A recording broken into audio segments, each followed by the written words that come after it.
Welcome, listeners, to another episode of Listen, Learn, and Love, hosted by Richard Osler. My guest on today's podcast is the co-host of another podcast that I really want you to become aware of and subscribe to. My guests are Cynthia Winward and Susan Hinckley. Welcome to the podcast. Thank you, Richard. Thank you. Susan is joining us via Zoom in Arizona, and Cynthia is joining us from Utah County. Is that right, Cynthia? Yes, in Provo. In Provo. The name of their podcast is At Last She Said It, and they have about 35 or more episodes up, and it's on Apple and other podcast platforms. And I just encourage you, we'll put a link in the podcast description to their podcast. I encourage you to listen to their podcast, subscribe to it, share it with others.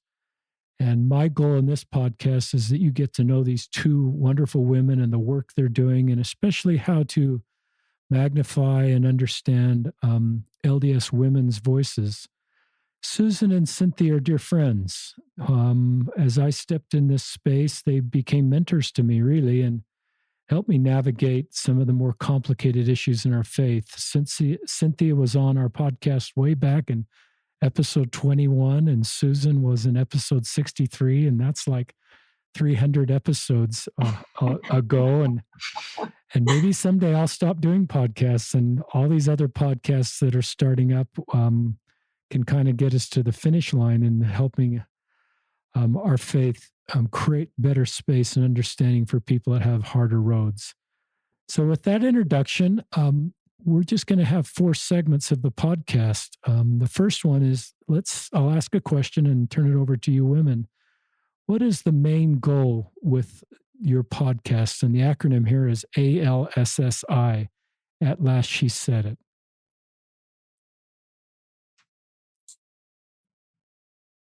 Cynthia? Okay, I'll go ahead. I go. So for a second, can we just talk about the title, Richard? You At Last bet. She Said It, and how we agonized over how we could come up with the title for our podcast.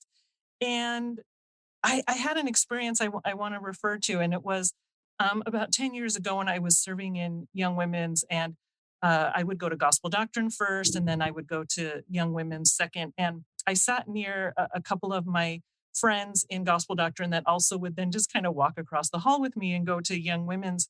And I noticed in Young Women's, of course, they were teaching and they were speaking with power and authority. And yet in Gospel Doctrine, they never said a word. And so I pulled them aside one time and I said, okay, ladies, what is going on? Why don't you ever have anything to say in Gospel Doctrine? You have such wonderful things to say every other place. And they said, I could never speak up in that room when there are men in the room. And I thought that was really interesting, that so often women feel maybe that they have less to offer in church settings than men. I don't know exactly where that comes from. I can guess. I mean, we don't have as many situations where women teach men and women combined. Even if you look at our general conference, we have maybe 2 women speak each time, to a room full of men and women. So I can see where they were coming from. And yet maybe Susan wants to talk about, how that even applies just with when women are just in the room, and how sometimes it's even difficult to at last say it.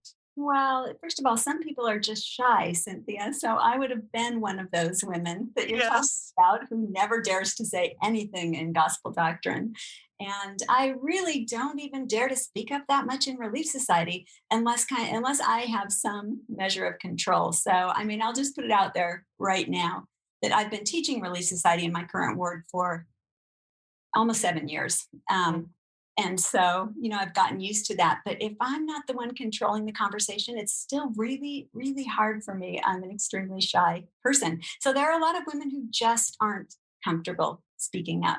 But I think more to the point of women who don't speak up in mixed meetings, you hit that right on the head. I just think we're not used to it. Women are just not used to teaching women and men. We're not used to being the authority in the room, or not used to being regarded as having authority in the room at church. And so I think we really easily just fall into those old patterns. that are so familiar to us as members of the church. Our meetings are, because everything is so patterned at church, I feel like it's really, really easy to really embrace the pattern and just let yourself fall into it. I don't think most people come to church thinking that they're really going to be challenged to turn their brains on. We kind of, show up for those 3 hours, coast through them. Everyone plays their roles that we all know so very well. We use the same language. We teach the same lessons every 4 years. All of those things that are comfortable to us. And that's just the way that it's been done. So I think it's very easy for women to slide into that role as kind of second fiddle. And in a space like gospel doctrine, I think that's particularly true. I think it's also true with women, like you were saying, Susan. Sometimes even when it's just women in the room, it's particularly difficult. Mainly, I have found because of the topics themselves, right? I mean, I feel like so often in Relief Society, we kind of, whatever our topic is, and sometimes we'll get really close to something that I would really like to explore. And we kind of just don't really go head on into those kind of sticky topics. And so that's something that you and I have decided we're going to do on our podcast. Is so often some of the best conversations in Relief Society happen after the closing prayer, right? And so for me, we want my walk the next day with my friends on the walk the next day. Exactly. Then I really wanted to talk about. Yeah. So sometimes at the end of lessons, it would kind of lead into another discussion I would have with my girlfriends, whether that was, if we were talking about modesty or, stickier things even stickier than that, like patriarchy or, callings and polygamy and just all these topics that we kind of are in our church, but we really aren't comfortable talking about them in our, well, then 3-hour block, but now our 2-hour block. Well, now no hour block, right? Because no one's in church right now during COVID. And so that's why we felt this project was needed, was to. There are just a lot of elephants in the room when you're in a Relief Society room. There are a lot of elephants in the room with you. And I think that some women may not have even stopped to consider that that's true. But for many of the women there, it is true. There are all these topics in the room with us that we tiptoe around, but we don't address because the conversations are either too complicated to really, get where you need to go in Relief Society, or people are not comfortable being vulnerable. And these things are connected to very vulnerable things in women's lives. These sometimes expose the ways in which women's personal lives do not fit the ideal.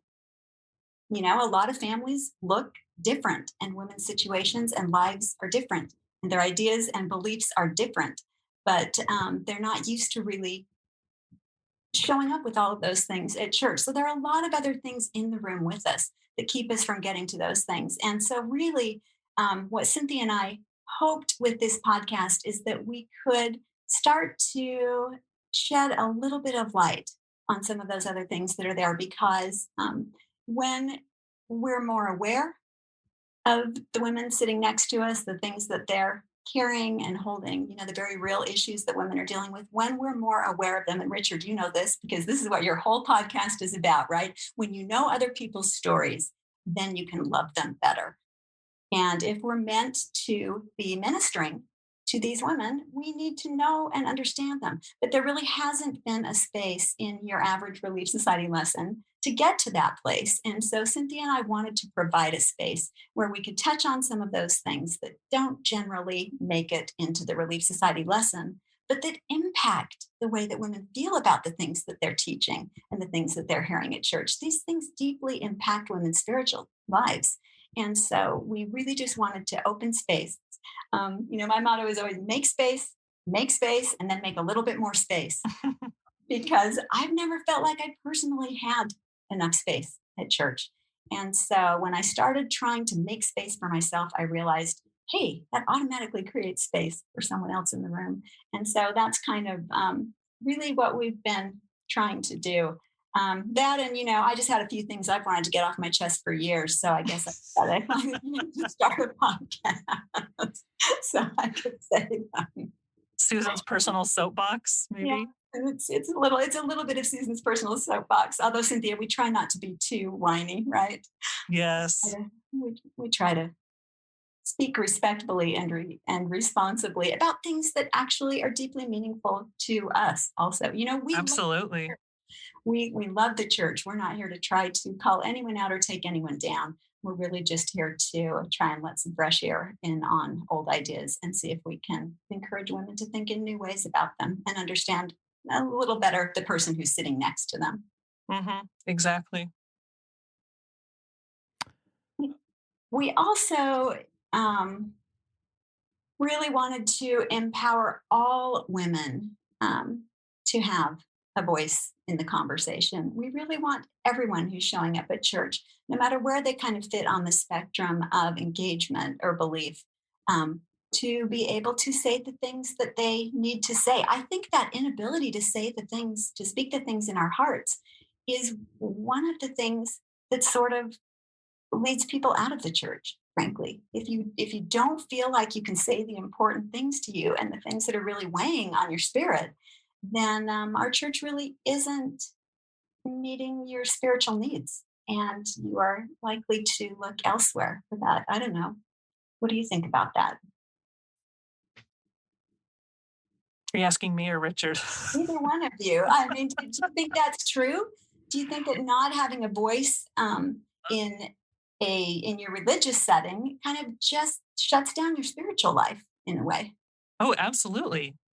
Absolutely, it does. Yeah. Nobody wants to feel lonely or misunderstood. I've heard you say before on the Richard on the podcast that Brene Brown quote about belonging. And I just think that applies so much that women need to feel like they belong. I think in many ways it's already difficult being an LDS woman in this church, and we'll get into that in a little bit. But to feel worse than that is to feel lonely. And I know for myself, I've had a lot of these ideas and issues and complex ideas in my head about the church for many years. But I feel like I've always had good friends that I've been able to discuss them with. Like I was saying, sometimes after you say amen in Relief Society, then I can, talk about it with my girlfriends about what just happened. But for so many women, they don't have that. And that's a terrible feeling to feel alone and to feel like you don't belong. So we very much hope we're speaking to women who feel lonely and who feel like they don't belong. We also really wanted to create a space for women to ask questions because we've had a lot of questions over the years, and our church doesn't always feel like it's particularly friendly to questions. And life moves at a fast pace. And I don't know about you two, but I mean, for me, it seems to be moving at an even faster pace all the time. And, things are not static, and questions naturally are going to occur, and questions about big things. But if you don't have a place that you can ask them at church, if you're not in a church that is really willing to take on the questions that are central in your life at any given point, then what is your religion really doing for you? So Cynthia and I wanted to be able to ask our own questions and create a safe space for other women to ask questions and help all of us ask better questions. So yeah, those are just kind of some of our main goals. So that's what we're working for. I guess our listeners could tell us whether we're succeeding in all those things. I hope that we are. I think we are, but I'm not totally sure. Hopefully, we'll keep figuring it out as we go, Cynthia. Well, I just think what you just said and what you're doing is really needed. And I realize I'm the male of the three of us, and I'm often I've done things in my past and may continue to mute the voices of women around me and make it harder to participate. That gospel doctrine example is a pretty good one, where women shine, but when they're in a mixed company with men, their voices are muted. Either they've just learned that or they felt their experiences aren't as valued. And I've recognized that I had to listen to women tell me that and hear their experiences. And that's why I'm so glad your podcast is needed. I've certainly seen that as I become more aware of this. There was a woman in our ward who asked in gospel doctrine a question. It was a real vulnerable question. And I think sometimes gospel doctrine sort of becomes this scholarly experience where the scholarly answers kind of shine and vulnerability doesn't really shine. And she asked a vulnerable question, and there were some pretty scholarly answers given, but I watched her body language and she just sank in her chair as think her body language was saying me that she felt embarrassed for answering that question and not knowing the answer, and why the scholarly men in the room had a chance to really shine. It became a moment where I'm not sure she'll ever open up again and have the courage to be vulnerable. And so I probably wouldn't have seen that if I hadn't have listened to some others' experiences and tried to understand. And I recognize that she may not have, and this isn't a gender thing, but those that are in class may not have the best scholarly answer, but I kind of call it the best answer club. We can't just have our gospel doctrine or our Relief Society or Elders Quorum be the best answer club from a scholarly perspective, and that group that really often has the best insights. It needs to be that and vulnerability and honesty, and to be able to, like Susan said, share the things that are in our heart. There's a lot of heavy things that are in our hearts that are church related, and if we can't share them with our faith community, that's really hard. And so I'm glad that your podcast exists and women are being able to share your stories, and I hope that men are listening to your podcast so that we can do a better job and see some of the blind spots that have come into our lives, and how we can better value women's voices. Let's go to the second question. Why do you feel this project is needed? I'm just going to restate the name of the podcast. I want everybody to, by the end of this podcast, have the name of your podcast just imprinted on your brains. At last, she said it. The answer is in the name right there. Yeah. Yeah. That's why it was needed, because at last someone needed to start saying it. Right. Okay, Richard, I might really embarrass myself here because I know you made your living in, or still do, I don't know, in marketing and in business. Sure. And I have a degree in business. And I remember in one of my marketing classes, and this has stayed with me all these years, we learned about the term capturing the market, right? How do you capture different segments of the market? And I remember our professors used an example of like a movie theater, right? We're all going into the same movie theater. We're all going to see the same movie and then have maybe the same experience, probably not watching the movie. But the way you capture the market or get every segment of the market is you figure out how to price your product so that you can maximize your profits, right? And so that's where we get, like, there are senior price tickets, adult price tickets, children, adult, so often movie theaters will charge different prices. And so, I mean, to look at this from a business point of view, and all metaphors break down, so don't look too closely at it. But I think Susan and I want to encourage consumption of the gospel of Jesus Christ from maybe a different marketing standpoint. I think the church does a really good job of uh, of marketing, so to speak, to speaking to maybe most of the people that are in the pews and helping them feel like they belong. But not everyone, and Susan and I are speaking particularly to women. Of course, we do have male listeners, but particularly to women, so often women might feel like, am I crazy? Why am I having a completely different experience than the rest of, the women in this room? So our goal is, can we market or can we meet this woman where she's at in her current state? Can we not force her to change? Can we not tell her how to fit her square mind into a round hole? But can we say to the woman who might be a feminist or might be an LGBTQ ally, or in whatever way, maybe she feels like she, doesn't quite fit with everyone in the room, can we say to her, we need you and we need you in the pews? And so I think it really is best for our church when we can learn how to maximize those profits. And by profits, I mean experiences. Can we maximize the experiences of everyone in the church through more inclusive language and behaviors and policies? And Susan and I like to say, we don't have any power to make any of these changes, but we do have a voice and we can talk about them.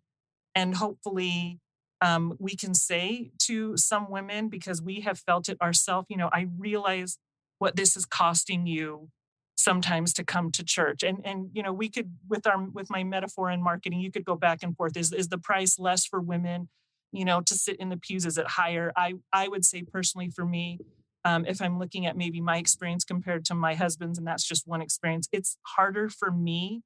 I feel like it costs me a little bit more to be a Latter-day Saint woman than it costs for him. And I say that mainly because, when my husband walks into church, he sees all men on the stand. They conduct the meeting, they bless and pass the sacrament, and the examples go on and on from there. State conference, general conference, high councils, everything. And so it's a little bit more difficult, in my experience, to be a woman in this church. And the cost is just a little bit greater to me. And so those are kind of the reasons we felt like this project was needed, was we wanted to talk about some of those costs for women and try to just make them feel less alone. Love that. We're also trying to speak not just to women who need to feel like they belong, but also maybe give a little bit of a window to other women who maybe don't feel that same way. I spend a lot of time on social media. So do you, Richard and Susan. And I often see women try to put out maybe a vulnerable post and say, this is difficult for me in church. And she'll get a lot of comments saying, me too, me too. But then she always gets at least a couple of women saying, well, I'm an LDS woman and I've never experienced any of this. And it just it feels so deflating to kind of put your heart out there, put your emotions out there, and then to have another woman say, well, I don't feel any of this. And so we're trying to speak also to those women who maybe are curious and they want to understand the other women in the room who feel, like I said, maybe they are feminists and they hope for better days in the church for women. And so we hope that they want to listen and understand it as well. And I have this quote I wanted to read here by Brene Brown from her book, Braving the Wilderness. And she said this: people often silence themselves or agree to disagree without fully exploring the actual nature of the disagreement for the sake of protecting a relationship and maintaining connection. But when we avoid certain conversations and never fully learn how the other person feels about all of the issues, we sometimes end up making assumptions that not only perpetuate, but deepen misunderstandings, and that can generate resentment. And so that's what we're trying to do, is we're trying to help all the women in the room, all the women who need to feel like they belong or want to understand those who feel like they belong, so that, like Brene Brown said, fully learn how the other person feels about all of the issues. It's great. Susan. Yeah, that's huge for me, that idea of helping the women in the room understand who the other women are in the room. I never really was aware until, well, it's been maybe about 6 years ago that I experienced what I would describe as a silence crisis, not a faith crisis. It was different for me. It was that I hadn't been able to say the things I needed to say, and I came to a point where I had to say them. But I had never really fully realized all the reasons why I had held all those things. And so much of the conversation that goes on at church is really designed to shut down further conversation. It's not really designed to stimulate conversation, right? We like to get to the point where we're all on the same page, where we can all feel like we're, there. I know that unity is the idea of unity is big, being of one heart and one mind. That's a very appealing idea, and that's an explicit goal at church. And I agree with that. But I think that sometimes we really do ourselves a disservice when we assume that unity means that we're all having the same experiences, that we're thinking and feeling the same things, right? Right. And it just really doesn't mean that at all, right? The unity is about the love in the room. That's what the unity is. And so I really had to come to an understanding that in order to generate conversation, in order to invite everyone into a genuine conversation, to bring the things they have and find the things that they need there, was going to require opening space. Mm-hmm. It was going to require making space. And the only way I could finally see to do that was to start to say the things that I needed to say and hope. I mean, I didn't know how this was going to go when I started doing it. I didn't know how this gigantic vulnerability thing was going to turn out when it started, but I hoped that if I opened up a little space, somebody would step into it. And that has 100% been my experience. I just don't allow the conversation to get shut down because I started in an uncomfortable place for a lot of people to begin with. That's just the method that I have used as a teacher. I start in a place that nobody ever wanted to go to begin with, because it puts us right there. And an example of that would be I'll sometimes start a lesson by asking some questions, something like that, that are questions that are probably on the minds of many of the women there, but not the kinds of things that we generally ask. Like if I'm talking about the temple, then I might start the lesson by saying, what are some of the reasons that the temple is difficult for some people? But we're just Mm-hmm. not used to starting a conversation in that place.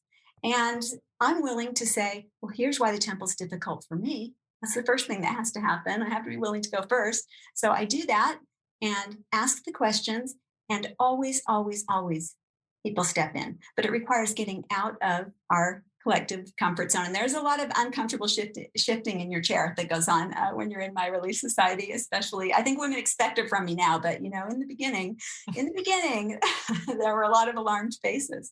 But I really had underestimated the amount of vulnerability that was in that room and how many women were just holding things that they had been looking for a place to set down and hadn't been invited to do that until now. I am always, always humbled by the things that women are willing to share. They're dying to share them if we give them an opportunity to do it. And I want church to be one of those places that people feel like, they can do that. And in my whole lifetime, I'm a lifelong member of the church. In my whole lifetime, church had never felt like that space for me. But that's really what I wanted it to become. I can't help but wonder. My own daughters, two of the three are no longer in the church, and I can't help but wonder if I had kind of been doing this work decades ago, might I have been able to create enough space for them to be able to stay? My goal is to make it so that other women's daughters who are coming along now might find the space that my daughters didn't find. So it's a goal that sits very, very near and dear to my personal experience and to my heart. So basically what Susan is saying is we have taken her Relief Society lessons and we're like, let's turn this into a podcast, because I would get so jealous. Susan would teach these lessons and then we would be texting afterwards and I would say, oh my goodness, I think I just need to fly down to Arizona to hear these lessons of yours. And the more we said that, the more we were like, you know what, maybe other people want to hear these things too about difficult topics, like Susan's example of the temple. The temple's wonderful and it's beautiful, but there's also difficulties there. And we don't really seem to talk about that at church. And so, we've had an episode about that. It was actually one of our highest downloaded episodes. Yeah, because yes, we want to talk about it. Yeah. There's a lot of, the temple. Well, that episode is called The Ultimate Big Deal because it is the ultimate big deal in our church. But when you put that much pressure on something that aren't at liberty to talk about anything really, around it or about it, wow, you set up a real dynamic around that. It is the untouchable topic. So for us to crack that open a little bit and look at some of the things around it was really scary. Cynthia and I were scared recording that episode because, the topic, the temple is a very sacred topic. And that was hard, but we also knew that it was really, really important. Those conversations just need to happen. And the last thing that I would say about why we feel this project is needed, basically, women in the church have been sitting around waiting for men to notice their needs and their desires and everything else. Been sitting around waiting for the men to notice and to voice everything for us. Basically, we haven't really had a forum to ask for a lot of the things that we need and say the things that we need.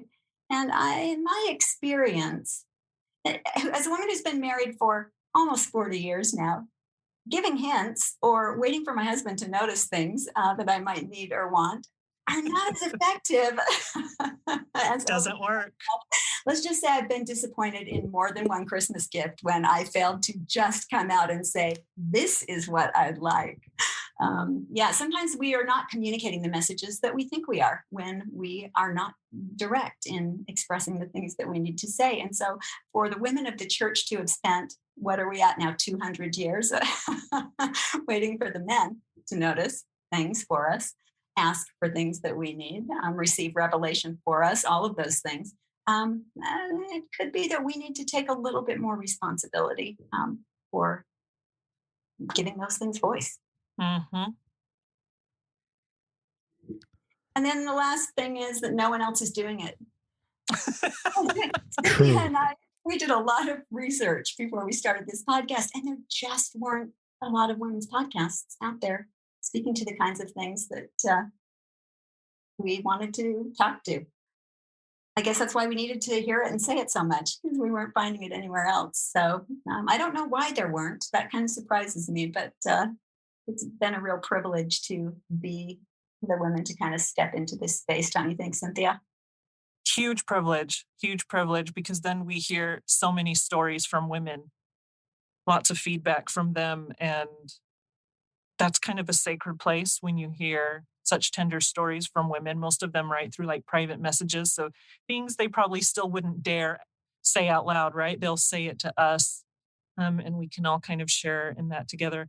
Another part of our project, and we call it a project, not just a podcast, is that we have monthly discussion groups. And you can hear about it if you follow us on social media. And the women that come to we call it Ladies Night In, because it's just on Zoom, is the women will often say, at the end of the meeting, right, Susan, they say things like, this has been the best Relief Society meeting I've ever attended. Yep. So, yeah, a lot of a feeling of community. It's astonishing the things that women are willing to share and just waiting for a place to share in those meetings. Mm-hmm. It's remarkable. Those meetings have been a remarkable experience. And like you say, very sacred. We really created a very special place there. And that is not through any doing of our own. It's that the women really needed it. We provide the opportunity and they just step in and do this magic thing. And it's absolutely beautiful. I'd agree. It's the best Relief Society that I've ever imagined. It really is. Yeah. That's a great segment. I'm just deeply touched. Just one thing that particularly touched me was just this visual imagery that Susan created where women are holding things. They're just looking for a place to set it. That isn't quite exactly what you said. And that's really true. And people need a place to set how they're feeling inside. And so that needs to be in our faith communities. And so I just think, and I love that these vulnerable Relief Society lessons where you start by being vulnerable, and that breeds more vulnerability. And we don't do that very well. Men don't do that very well. Culturally, we don't value that. But I think it's the way we come together and heal each other. And also, when you talk about one heart and one mind in Moses, to me, that is exactly the way you taught it. It doesn't mean we have the same feelings about every issue or the same political parties, but we're all unified in our desire to come unto Christ and help others come with us. Mm-hmm. And I like Elder Quentin Cook's quote, which I have in front of me from conference: unity and diversity are not opposites. We can achieve greater unity as we foster and atmosphere of inclusion and a respect for diversity. So I think we're learning how to do that. And what you're doing is, to me, consistent with what Christ did and what Elder Cook is inviting us to do. Yeah, I love that quote. Thank you for that. The third question here of these 4 questions for our listeners, we're on question 3. What are some of the main takeaways so far from the feedback conversations that you two are having with LDS women in response and on social media? Well, we've probably already touched on that just a smidge, but I would say that overall there are two main messages of feedback that Susan and I get. And the first one is, I'm not crazy.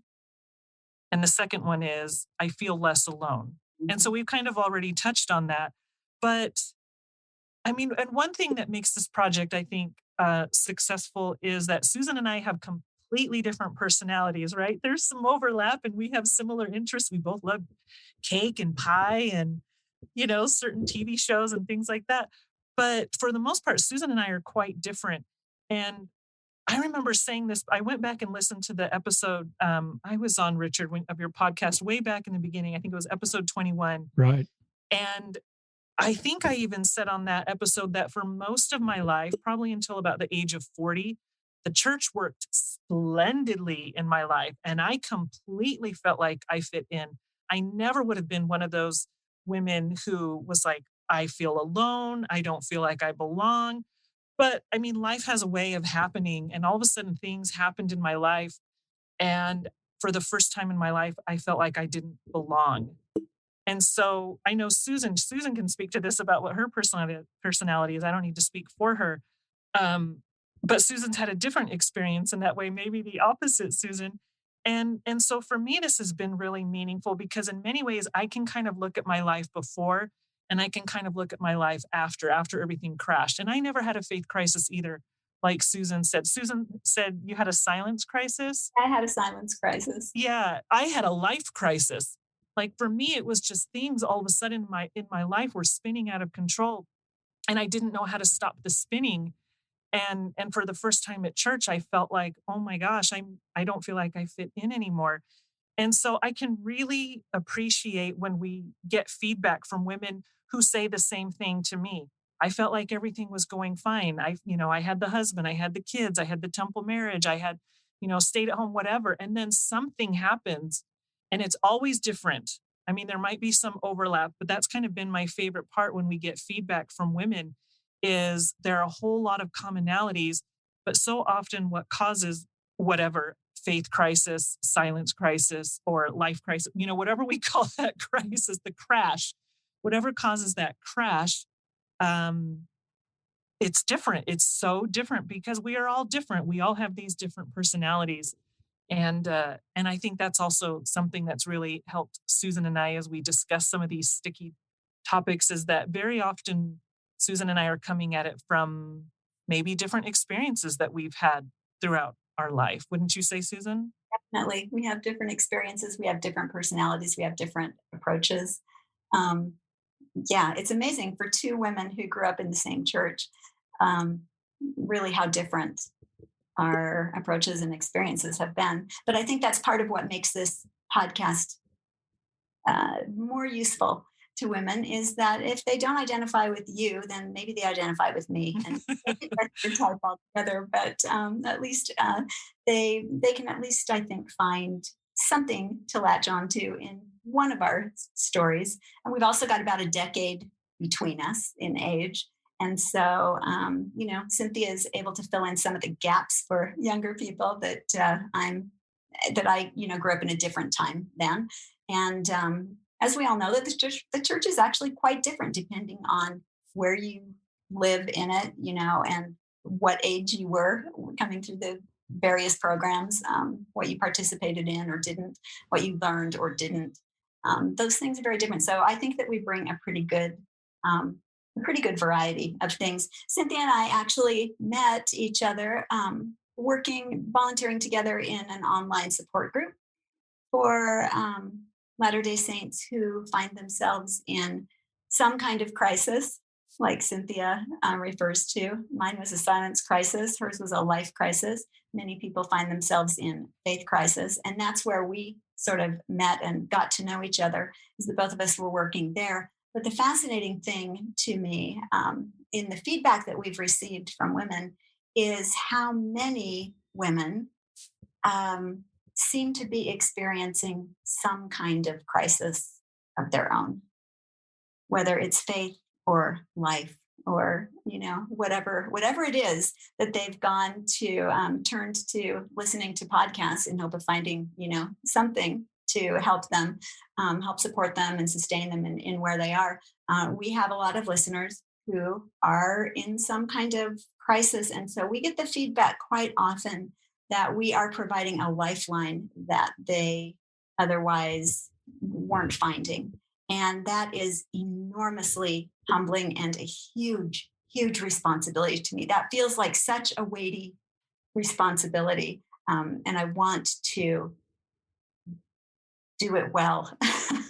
I want to be a good lifeline and a real lifeline for people. And so I hope that we're doing that. But I'm continually amazed at just how many members there are in at least that we're coming in contact with, who are struggling with one thing or another. There are a lot of different ways to struggle, and people are struggling. And a lot of them are struggling not publicly, but they will reach out to us and say, hey, I'm barely hanging on here. But if I can listen to your conversations once a week, I realize I'm not alone. And so I'm hanging on, keep having the conversations. And that's just been enormously rewarding. So, Susan, I think it's funny that you point out that, yes, there is an age difference between us. However, what I also find interesting is that even though maybe you grew up in the 70s and I grew up in the 80s, is that so many of the topics are like, oh, yeah, that's the same. We're still discussing exactly some of the same things. And so, I'm actually quite surprised how many younger women, maybe in their 20s, listen to us as well, because it's like, yep, we're all in this same boat together and we're still kind of discussing the same thing. We recently had an episode on callings, and we talked all about, different callings and how they affect sometimes our spiritual self-worth and callings maybe we wish we could have, but that, women aren't allowed to have. And it was really interesting how much feedback already we've gotten from a lot of women who are, a decade or two younger than we are, and they resonate and have all the same feelings. So some things really are cross-generational, I think, in the church. Doesn't matter how old. Yeah, they are. And we have said before, even though some programs change, things change. All of those things are still worth talking about, those things that have fallen by the wayside, because they did shape the church that we're in now. And they did absolutely experiences and lives of the women who grew up in the church, right? So even though they're maybe not an issue anymore specifically, they're still in the room with us. So there's still value in talking about the whole spectrum of Latter-day Saint experiences for women of every age. So we're really very, very devoted to trying to make space that will be of value to the young women who are coming along now, because in our own experience, our own daughters have not wanted to step into the church roles that Cynthia and I have spent our lives in. We are not finding that some of the culture and some of the institutional things about the church really are of interest or of help in the lives of young people now. It's not giving them what they want. They're not interested in sticking around. And if Cynthia and I can do anything at all to try and build a better bridge, I guess, to the next generation, then we're heavily, heavily invested in doing that. Because for me, it comes too late, but I care deeply about it.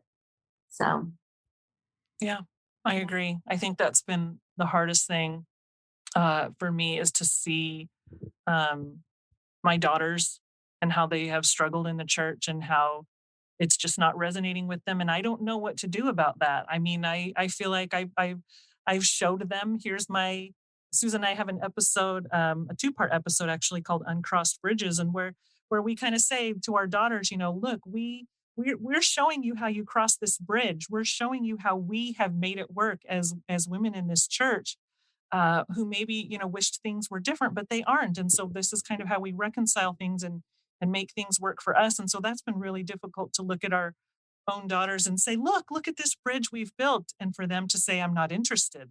Mm-hmm. That has been extremely, extremely difficult, I know, for Susan, and now for myself as my girls are getting older and they're like not interested. And I don't know what to do about that, except, like Susan said, we're deeply invested in the women who say, I want to be here. Then maybe we can say, here's how you do it, or here's one way you can do it. Maybe our experience will help you. Maybe it won't. Maybe another woman out there's experience will resonate with you, and you'll find your own path and your own way to fit. And also tell us what you need. Let's talk about what isn't resonating for you. Help us understand what we're going to need to do and what direction we're going to need to move. Because the church has got to start having that conversation with our young people. We need to understand what it is that we're not feeding them, what parts of them are going unfed by what we offer. And so Cynthia and I are trying to create space. I would say we don't have a lot of 20-somethings who come to our discussion groups, but we do have some. So there are young women who are interested in trying to find a bridge that they want to cross, and anything we can do to help that happen. Boy, we want to do it. We really do. We do.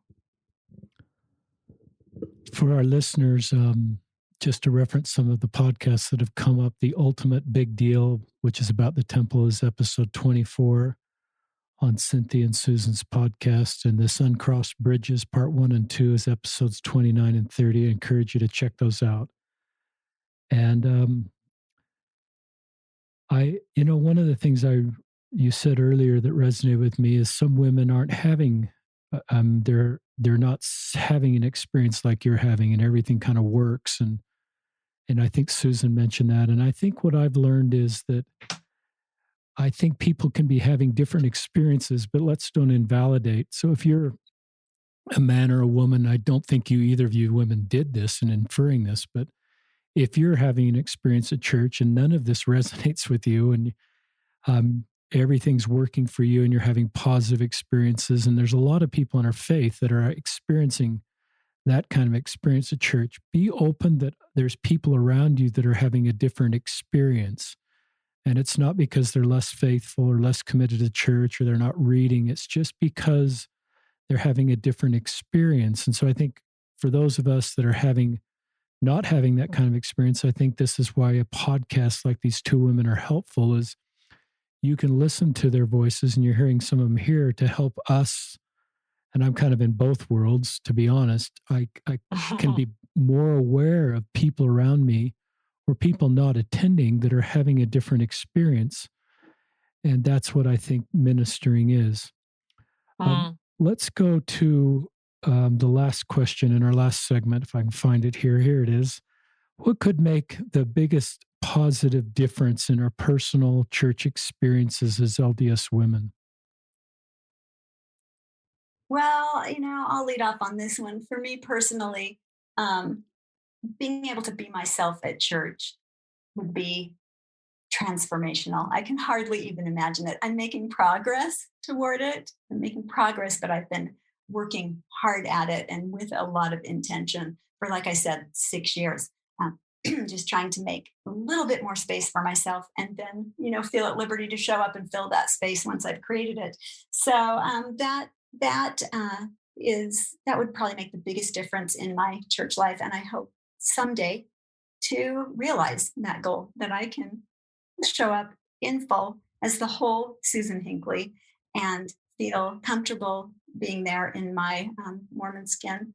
And that would be the number one thing, but no one else can do that for me. However, there are things that collectively people can do that would also really help. I've considered myself a feminist from a very, very young age. And so, that's been part of my sort of uneasy, I call it itchy, my sort of itchy fit with the church my whole life. Things have been a little itchy for me, and feminism would be one of those reasons why. But so there are things. Equal representation. I think Cynthia mentioned at some point about her husband, would walk into the building and see all men on the stand. Um, I think that feeling a little more representation by women in the church, and that doesn't necessarily. I don't feel like that would necessarily require changes in doctrine. I think there are a lot of things that we could do to give women more visibility and more voice without requiring any doctrinal changes at all. And we just need to be willing to use our collective imagination and creativity to make that happen. But first, there needs to be a will for it. So if we could get people thinking about that, that would be, I think, transformational.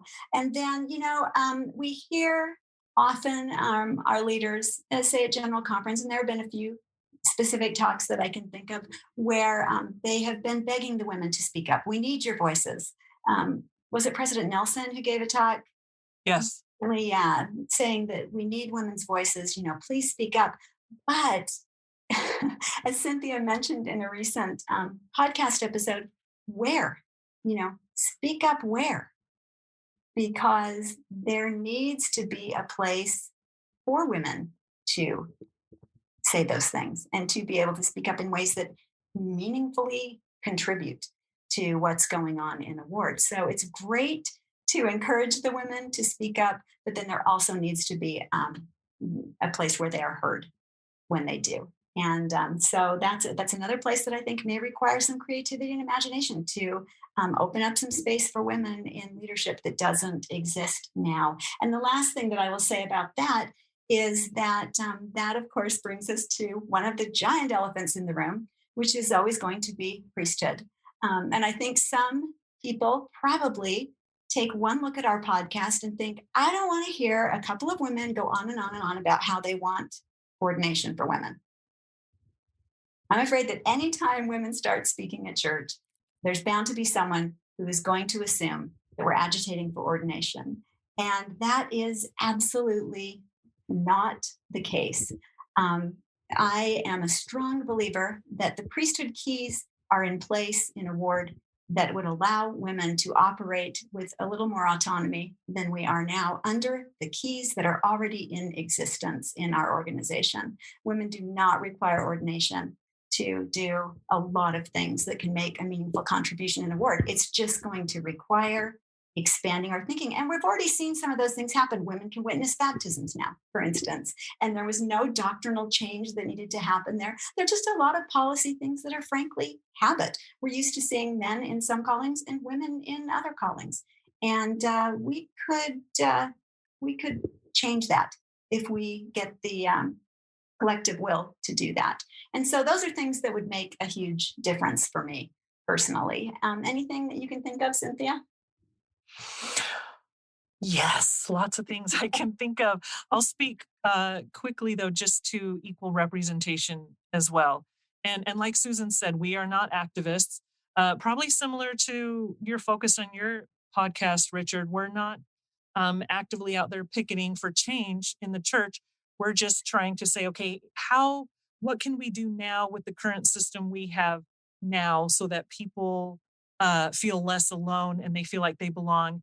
And maybe, having these conversations, we do kind of nudge maybe our leaders to say, yeah, this isn't a calling that is typically reserved, that is always reserved for men. Maybe it doesn't need to be that way. And I told a story recently on our podcast about my husband was recently called to be the financial clerk. And I always thought that would be a fabulous calling to have. I'm good with numbers and I have a degree in finance. And yet, why can't a woman be in charge of money? My husband doesn't need to hold any priesthood keys, to be able to do that. And so when the state presidency member issued that calling to my husband, it was about him. So I didn't say anything. But, when he said to my husband, actually, this would be my dream calling, I'm sitting there going, it would be my dream calling too. But, so why can't, why can't we talk about maybe some of these callings that I think men or women could do? And I think about, um, you know, I've heard these studies about men and women in politics here in our country in the United States, and so often women in politics, they focus more on needs of families and the needs of children, and usually the least in society, right? The people who are marginalized, and they want to know how we help them. Whereas men often focus on like balanced budgets and changing tax structures and things like that. And so we need both. I feel like, if we need both in politics, then why don't we need both in the church? I feel like what men will bring to the table and what women will bring to the table are both essential to be represented equally that way. And I remember, Richard, on the podcast way back when I was on with you, I said, and I'm going to repeat it again, I said, I think as long as 50% of the church is making decisions on behalf of the 100%, we're never going to be 100%. And I feel like there's just so much more for women to give. And I wanted to read this quote by Reina Aburto, and she said, "Revelation is scattered among us, and when we put that revelation together, we can see more."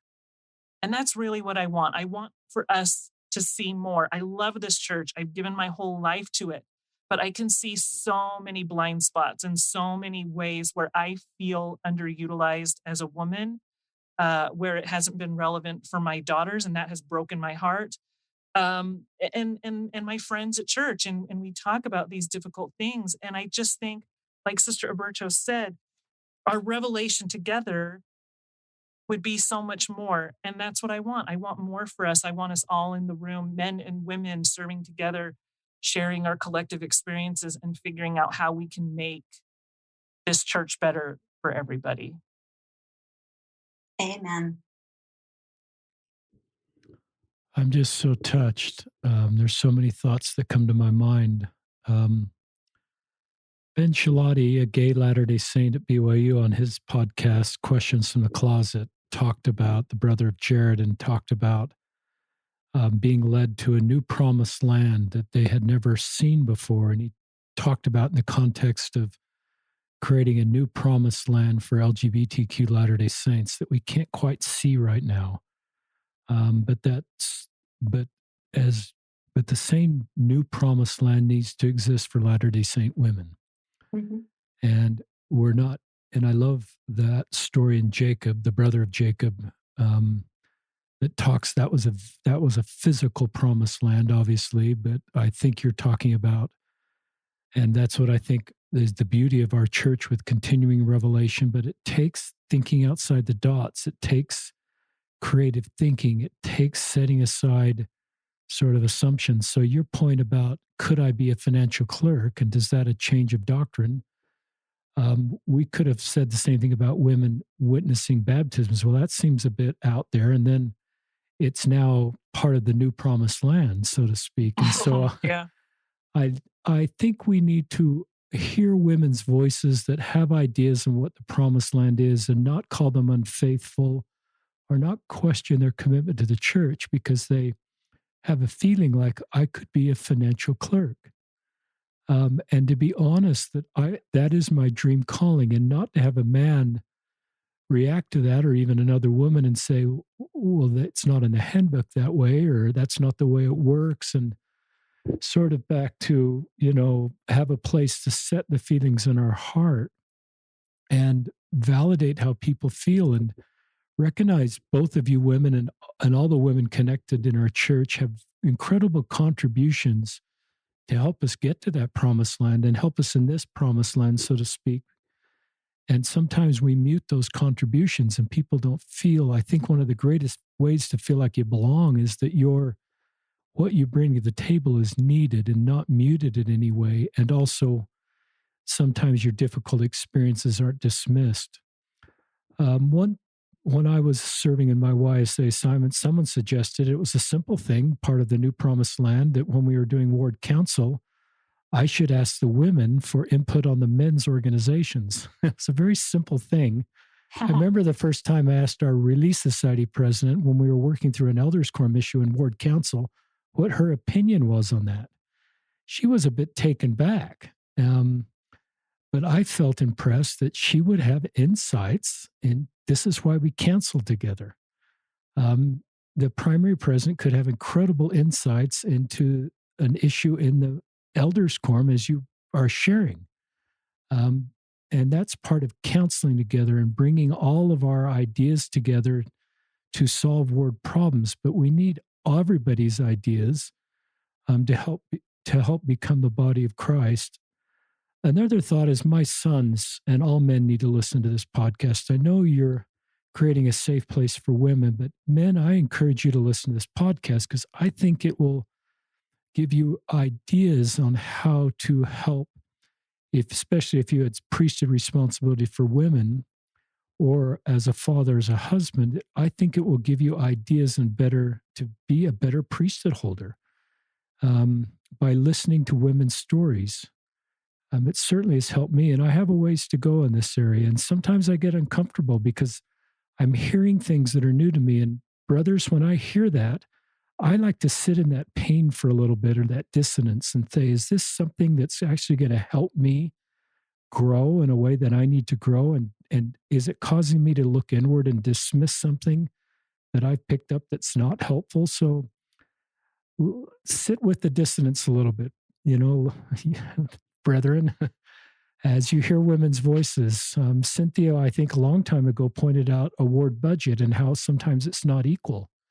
I think you pointed it out to me some point a long time ago, and I can't remember if it was the young men's versus the young women's budget, but just how that caused a fairness issue that rightly so. And so there's a lot of things that we can, if we look inward, can recognize that we can do. As part of getting us to this new promised land that is a place that everybody's voices are valued and needed, and where we can really share what's in our heart and have a place to set it, to use Susan's words, and not just, where it is right now.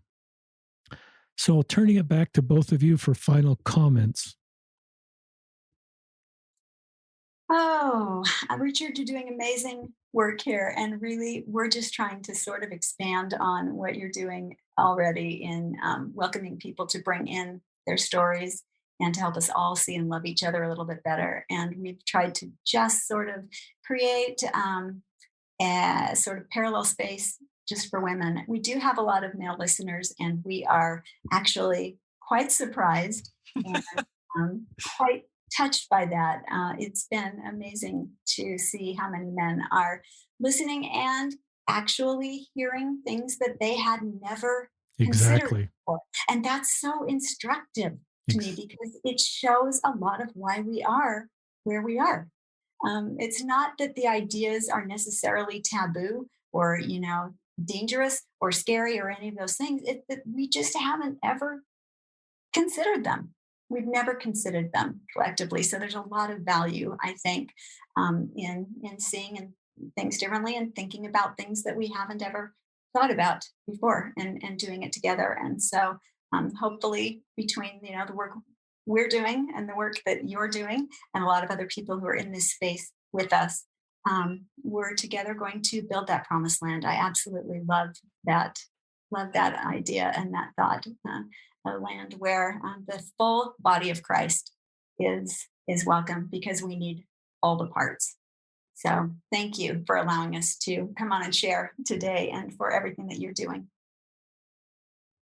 I totally agree, Susan. I think we do need all the full body in Christ. We need the hands and the heart and the eyes and the feet. And I think, Susan, you would agree with me that we're not trying to get anyone to feel angsty about things they may not feel angsty or your word itchy about. People have enough pain in their lives. We exactly. don't want them any additional.